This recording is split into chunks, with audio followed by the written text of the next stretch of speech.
Nós vamos falar sobre o direito civil hoje. O tema de hoje é sobre a morte dentro do direito civil, né? E a morte é um assunto que nem todo mundo gosta de falar, porque se apega aos detalhes, mas é algo muito simples. Eu vou resumir para vocês, vou dar dicas excelentes de como marcar. Vamos lembrar. Toda vez que um indivíduo nasce, toda vez que há um nascimento, lá no artigo 2º do Código Civil, ele fala que a personalidade nasce a partir do nascimento com vida. Então, a partir do nascimento com vida, a partir do momento que a pessoa tem vida, ela tem a personalidade jurídica. Então, é uma lógica. Se você tem personalidade jurídica quando você nasce, quando você morre, você perde a personalidade jurídica. Se você ganha quando você nasce, você perde quando você morre. Então, um conceito básico sobre a morte dentro do Código Civil é que a morte, ela é o fim da personalidade jurídica. Ela extingue a personalidade jurídica em vida, ok? Dentro da morte, nós temos que lembrar o quê? Que com a morte, vários aspectos jurídicos. Vários aspectos jurídicos. Um deles é a sucessão. Porque a partir do momento que a pessoa morre, a gente vai lembrar lá daquele artigo 1784 do Código Civil, daquele tal de princípio da Saizine, né? Então a gente vai ter que lembrar dele.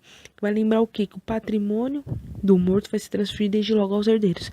Então a gente vai lembrar disso, certo? A gente vai lembrar que o princípio da Saizine, ele está presente a partir do momento do falecimento da pessoa, da morte da pessoa, a partir do fim da personalidade, o patrimônio dele vai se transferir desde logo aos herdeiros, artigo 1784.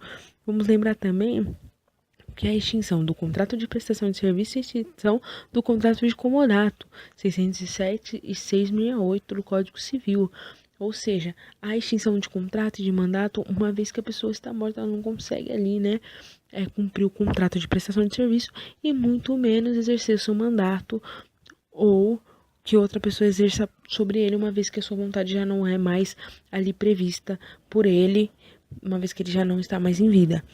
Agora, nós temos que lembrar também que também há um outro tipo de extinção, que é o tipo de extinção daquele vínculo personalíssimo, que a gente vai falar de alimentos, vamos falar de casamentos e também estamos falando de poder familiar, ou seja, vai extinguir esses vínculos personalíssimos, ok? Agora, a gente tem que lembrar também que existem 3 tipos de morte.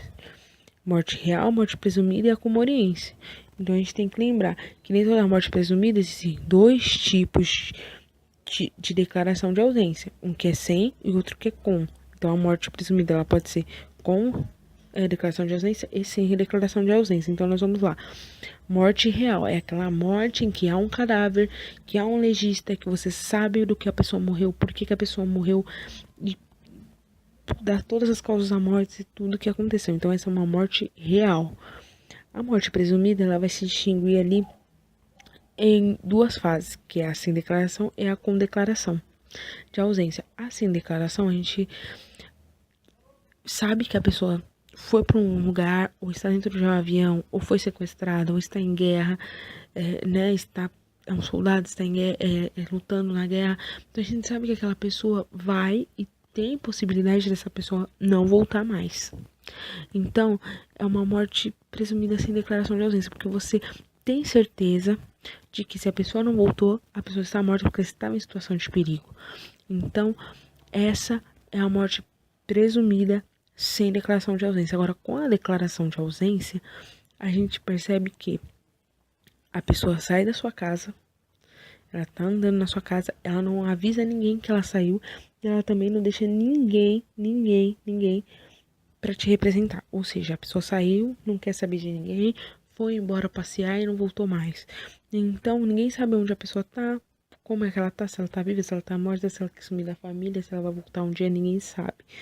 Então, para esse tipo de morte presumida, precisa de uma declaração de ausência.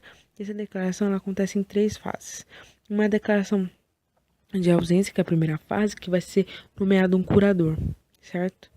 Após o ano dessa primeira fase, aí vai ser pedido se ali, né, uma sucessão provisória, pelo qual os herdeiros vão ser emitidos na posse, mas eles não vão ser donos né, dos bens, eles vão só ser emitidos na posse, eles vão ter somente a posse.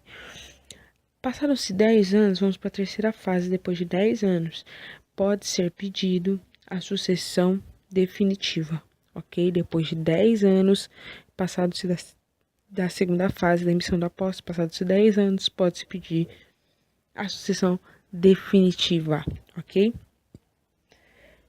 Vamos falar de comoriência? O que é a comoriência? Nome que aparece em todas as provas da OAB, que aparece em várias provas de concurso. Comoriência.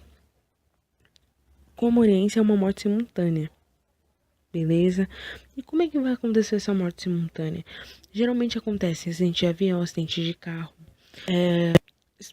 homem-bomba explode, então... É porque eu não vou conseguir distinguir. Por exemplo, uma família de 5 pessoas está dentro de um carro e ela saiu para viajar.